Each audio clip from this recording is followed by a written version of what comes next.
श्री पिंपळेश्वर महाराज की जय श्रीराम।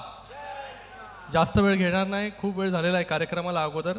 या कार्यक्रमासाठी खास करून उपस्थित या महाराष्ट्र राज्याचे मुख्यमंत्री माननीय देवेंद्र फडणवीस साहेब, त्याचबरोबर या महाराष्ट्र राज्याचे कॅबिनेट मंत्री उद्योग मंत्री उदयजी सामंत साहेब, माजी खासदार कपिलजी पाटील साहेब, त्याचबरोबर या भारतीय जनता पार्टीचे प्रदेशाध्यक्ष रवींद्रजी चव्हाण साहेब, जगन्नाथ पाटील साहेब, राजेशजी मोरे, सुलभाताई गायकवाड, किसनजी कथोरे साहेब, सगळेच आमदार, सगळेच माजी आमदार, सगळेच कलेक्टर असतील, कमिशनर असतील, सर्व पदाधिकारी आणि त्याचबरोबर पिंपळेश्वर महादेव भक्त मंडळ, मोहन नारायण पाटीलजी, त्याचबरोबर रतन सांगो म्हात्रेजी, पंढरीनाथ पाटील, अरुणजी पाटील, गजाननजी म्हात्रे आणि रघुनाथ भिवा पाटील। मी सर्वप्रथम माननीय मुख्यमंत्री देवेंद्र फडणवीस साहेबांचं मनपूर्वक धन्यवाद व्यक्त करतो। त्याचबरोबर माननीय उपमुख्यमंत्री एकनाथजी शिंदे साहेब असतील, त्याचबरोबर उद्योग मंत्री उदयजी सामंत साहेब असतील, रवींद्रजी चव्हाण साहेब असतील, यांचं मनपूर्वक अभिनंदन, धन्यवाद की गेल्या अनेक वर्षाचा हा जो मंदिराचा विषय होता, गेले अनेक वर्ष हजारो लोकांनी या मंदिरासाठी संघर्ष केला, या जागेसाठी संघर्ष केला। त्याचबरोबर सर्व विश्वस्त असतील, मंदिराची ट्रस्ट मंडळी असतील, त्याचबरोबर या पंचक्रोशीतील सर्वच रहिवासी कार्यकर्ते, या सगळ्यांचं मोठं योगदान जे या मंदिराच्या जागेसाठी होतं।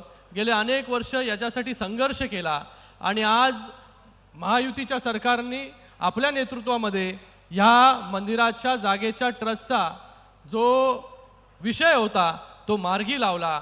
आज या मंदिरासाठी, या मंदिराच्या जीर्णोद्धारासाठी जो जागेचा विषय होता, त्याचबरोबर निधीचा विषय होता, येणाऱ्या काळामध्ये हा सगळा विषय जो आपल्या माध्यमाने हा इथे सोडवला जाणार आहे। मी सगळ्यांचा पुन्हा एकदा खूप खूप अभिनंदन करतो, धन्यवाद करतो।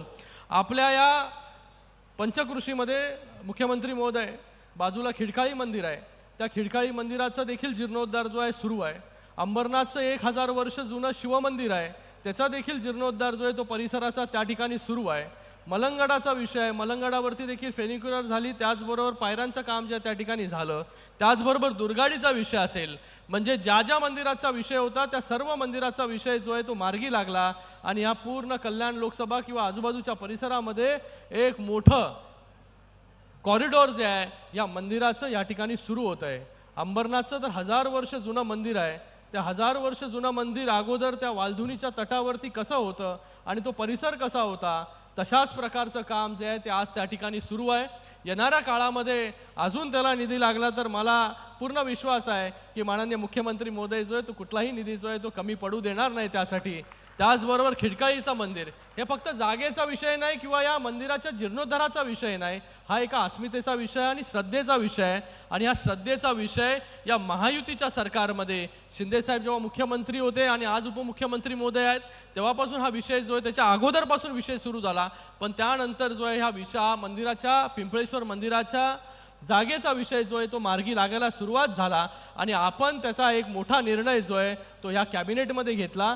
त्याबद्दल सगळ्यांच्या वतीने मी आपलं खूप खूप या ठिकाणी धन्यवाद व्यक्त करतो, अभिनंदन करतो।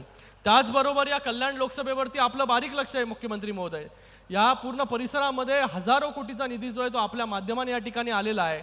मेट्रोचं काम असेल, डबल डेकर फ्लायओव्हर असेल, त्याचबरोबर MIDCचे रस्ते असतील, त्याचबरोबर स्किल सेंटर असेल, मोठी कामं जी आहेत ह्या मतदारसंघामध्ये सुरू आहे। आज सगळी मी सांगणार नाही, फक्त एकच तुम्हाला आज ह्या व्यासपीठाच्या माध्यमाने विनंती करतो। मगाशी मी तुम्हाला बाजूला बसता असताना सांगितलं की आता मेट्रो तर ह्या पूर्ण मतदारसंघामध्ये आपण ज्या मेट्रोची सुरुवात केली मुंबईमध्ये ती मेट्रो आज बदलापूरपर्यंत पोहोचली, तर अशा ह्या मेट्रोची लास्ट माईल कनेक्टिव्हिटी जी आहे ही पॉट टॅक्सी आहे ती BKC मध्ये आपण सुरुवात केली। ही पॉट टॅक्सी जी आहे ही आमच्या पूर्ण मतदारसंघामध्ये आली की मेट्रो आणि रेल्वेमधून माणूस उतरला की थेट घरापर्यंत जो आहे तो पॉट टॅक्सीच्या माध्यमाने पोहोचेल. त्याच्यासाठी येणाऱ्या या काळामध्ये ही पॉट टॅक्सी देखील या मतदारसंघामध्ये होईल अशी अपेक्षा या ठिकाणी व्यक्त करतो. पुन्हा एकदा मुख्यमंत्री महोदयांचं त्याचबरोबर उद्योग मंत्र्यांचं मनपूर्वक या ठिकाणी धन्यवाद व्यक्त करतो की आपल्या सगळ्यांच्या सकारात्मक भूमिकेमुळे हा गेले अनेक वर्ष रखडलेला प्रश्न, प्रलंबित प्रश्न जो आहे हा प्रश्न या ठिकाणी सोडवला जातोय. आणि आता आपण ज्यांचा सत्कार केला चेतन महाराज यांचा, सावळाराम महाराजांचं मोठं स्मारक माननीय मुख्यमंत्री महोदय आपण या ठिकाणी करतोय. त्यासाठी देखील महायुतीच्या सरकारने आपण जे आहे ते या ठिकाणी आम्हाला सगळ्यांना मंजुरी दिलेली आहे. येणाऱ्या दिवसांमध्ये जे आहे एक मोठं संत सावळाराम महाराजांचं स्मारक या पंचकृषीमध्ये आपल्याला पाहायला मिळेल. धन्यवाद. जय हिंद, जय महाराष्ट्र. मनापासून धन्यवाद. आपल्या शब्दांचं स्फुरण म्हणजे जणू काही